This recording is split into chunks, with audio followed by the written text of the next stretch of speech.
From Washington, this is VOA News.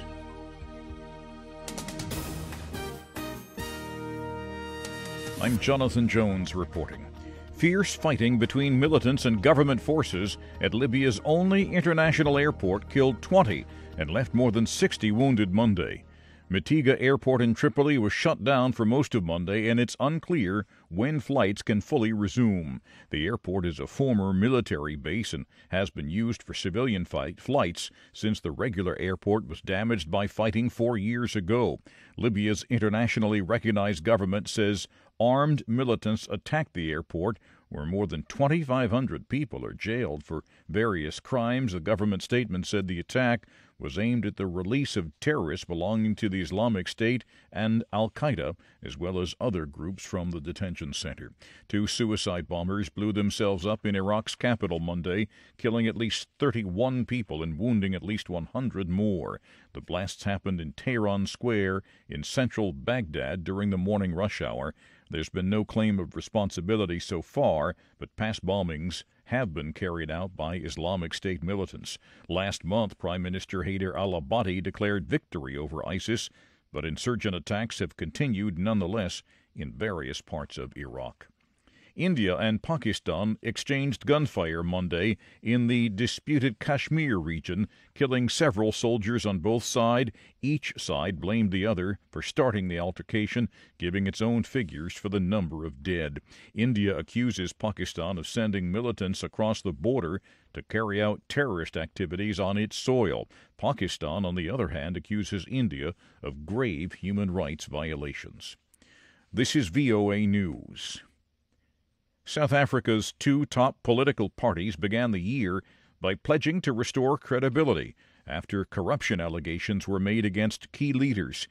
VOA's Anita Powell reports from Johannesburg that as next year's elections draw closer, South Africa's political players are driving home the message that corruption is their main target. The ruling African National Congress and embattled President Jacob Zuma have long been accused of corruption. Critics of the government say this has left the state unable to carry out basic duties. But Deputy President Cyril Ramaphosa, who succeeded Zuma as the ANC's top leader last month, says that will change. The ANC has dominated national politics for a quarter century, but has lost ground in recent years to the opposition Democratic Alliance, which captured 3 major cities in 2016's municipal polls. Meanwhile, the DA is having its own reckoning, charging Cape Town Mayor Patricia de Lille with corruption under the party's own disciplinary process. Political analyst Ralph Matega says these events may indicate that the 2 parties, which often try to cast themselves as each other's antithesis, may not be so different after all. He says he believes both leaders' words are sincere, but notes that they both face challenges in bringing their own parties into line. Anita Powell, VOA News, Johannesburg.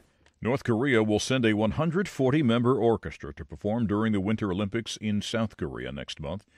The South's government sees that as a conciliatory gesture following months of nuclear tensions. South Korean officials say the decision was made during a meeting between delegations from the 2 countries.